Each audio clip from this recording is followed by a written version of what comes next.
সুপ্রিয় শিক্ষার্থীরা, আমরা সাজেশনের আলোকে প্রতিটি বইয়ের পৃষ্ঠা বাই পৃষ্ঠা ধরে সকল প্রকার বহু নির্বাচনী প্রশ্ন, এক কথার উত্তর, সংক্ষিপ্ত প্রশ্ন এবং সৃজনশীল প্রশ্নের সাজেশন প্লাস উত্তর বুঝিয়ে দেব। ভালো রেজাল্ট করার জন্য অবশ্যই পিডিএফ সংগ্রহ করতে হবে। পিডিএফগুলো কেন সংগ্রহ করব? প্রতিটি বিষয়ের প্রতিটি অধ্যায়ে লাইন বাই লাইন ধরে তোমাদের বুঝিয়ে দেওয়া হবে এবং প্রতিটি পিডিএফে extra practice and most important প্রশ্ন দেওয়া থাকবে। তাছাড়া গ্রুপে বার্ষিক পরীক্ষায় ভালো রেজাল্ট করার জন্য সম্পূর্ণ গাইডলাইন পাবে।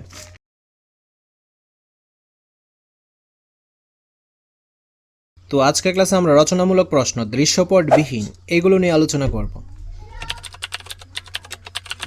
তো এই যে প্রশ্নটা, এটা পৃষ্ঠা 4 থেকে নেওয়া হয়েছে।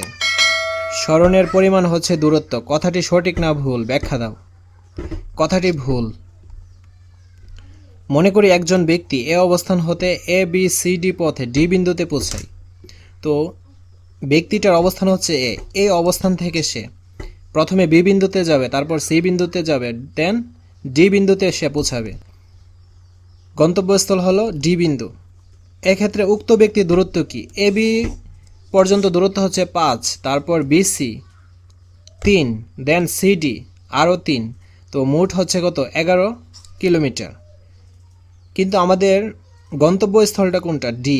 আমরা কিন্তু এ থেকে ডি বিন্দুতে এভাবে পৌঁছাতে পারি। তো এ থেকে ডি বিন্দুর এই যে দূরত্বটা, এটা হচ্ছে স্মরণ। তো তার স্মরণের পরিমাণ হচ্ছে এডি। এডি কত? এই জায়গাটুকুর দূরত্ব হচ্ছে 7 কিলোমিটার। এখানে এটাই বলছে স্মরণের পরিমাণ দূরত্ব নয়। পৃষ্ঠা 2 থেকে এই প্রশ্নটা নেওয়া হয়েছে। গতিশীল বস্তুর অতিক্রান্ত দূরত্ব কখনো শূন্য হয় না, কিন্তু স্মরণ শূন্য হতে পারে। ব্যাখ্যা করো। কোনো বস্তুর আদি অবস্থান ও শেষ অবস্থানের মধ্যবর্তী সরলরৈখিক দূরত্ব হলো স্মরণ।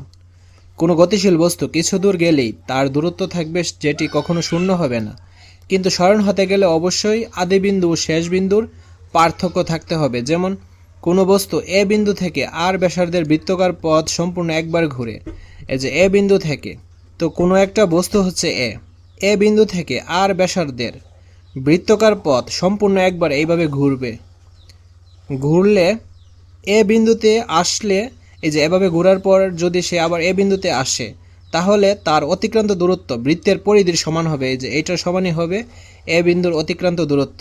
কিন্তু এক্ষেত্রে স্মরণ হবে শূন্য। এক্ষেত্রে তার কি কোনো স্মরণ হবে না, কারণ সে এই জায়গা থেকে ঘুরে আবার এখানে এসেছে। এক্ষেত্রে স্মরণ নেই, কারণ এর আদি বিন্দু ও শেষ বিন্দু একই। এজন্য গতিশীল বস্তুর অতিক্রান্ত দূরত্ব শূন্য হলেও স্মরণ শূন্য হতে পারে। সবার কমপ্লিট প্রস্তুতি নিশ্চিত করতে 10 মিনিট স্কুল নতুন করে সাজিয়েছে অনলাইন ব্যাচ 2024। তোমাদের 6টি বিষয়ের সম্পূর্ণ প্রস্তুতি নিশ্চিত করবে বুয়েট, ঢাবি ও মেডিকেল থেকে পড়া টিচাররা। এই ক্লাস শেষ করে সেই ক্লাসের লেকচার শিট ও রেকর্ডেড ভিডিও দেখে প্র্যাকটিস করে ওই টপিকের সকল সমস্যা দূর হয়ে। পৃষ্ঠা 9। সমবেগে চলমান কোনো বস্তুর ত্বরণ থাকে না। ব্যাখ্যা করো। আমরা জানি সময়ের সাথে কোনো গতিশীল বস্তুর বেগের পরিবর্তনের হারকে কী বলে? ত্বরণ বলে। কোনো বস্তুর আদি বেগ ইউ এবং টি সময় পরে বেগ ভি হলে সময়ে বেগের পরিবর্তন সমান ভি মাইনাস ইউ। একক সময়ে বেগের পরিবর্তন অর্থাৎ ত্বরণ, আমরা এই সূত্রটা ইউজ করবো, a equals to v minus you by t. এখন বস্তুটির সমবেগে চললে ভি ইকুয়ালস টু ইউ হবে, সেক্ষেত্রে ত্বরণ কী হবে? V minus you by T. V minus ইউর মান হচ্ছে শূন্য, কারণ সমবেগে চলে। এক্ষেত্রে তার কোনো কি থাকবে না? বেগ থাকবে না, শূন্য বেগে সে চলবে। টি, তো টি দ্বারা শূন্যকে ভাগ করলে অ্যান্সারটা শূন্যই পাওয়া যাবে। সুতরাং সমবেগে গতিশীল কোনো বস্তুর ত্বরণ শূন্য হবে, অর্থাৎ ত্বরণ থাকবে না। পৃষ্ঠা 10।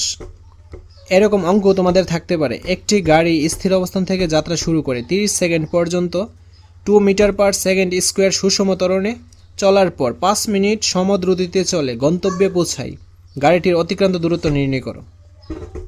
এখন আমরা কি পাচ্ছি দেখো, আমরা কিন্তু গাড়িটির আদি বেগ বা শুরুর বেগ কিন্তু পাচ্ছি না। এক্ষেত্রে আমরা আদি বেগ ধরবো, U equals to 0 metre per second. আমরা এখানে ত্বরণ পাচ্ছি কিন্তু 2 মিটার পার সেকেন্ড স্কোয়ার, এই যে ত্বরণ। সময় কত পাচ্ছি? 30 সেকেন্ড। আমাদের বের করতে বলছে কি গাড়িটির অতিক্রান্ত দূরত্ব কত, তো আমরা এটা বের করব। আমরা সূত্রটা ইউজ করব, S equals to U T plus half A T square. ইউর মান বসালাম, টি এর মান বসালাম, তারপর এ এর মান বসালাম, টি এর মান বসালাম, ক্যালকুলেশন করলাম, অ্যান্সারটা পেলাম। আজকের ক্লাসটা এ পর্যন্তই। তো দৃশ্যপটবিহীন আরও প্রশ্ন পাওয়ার জন্য অবশ্যই গ্রুপে জয়েন হতে হবে। গ্রুপে জয়েন হলেই পিডিএফগুলো তোমরা পেয়ে যাবে সকল বিষয়ের উপর। ধন্যবাদ সবাইকে।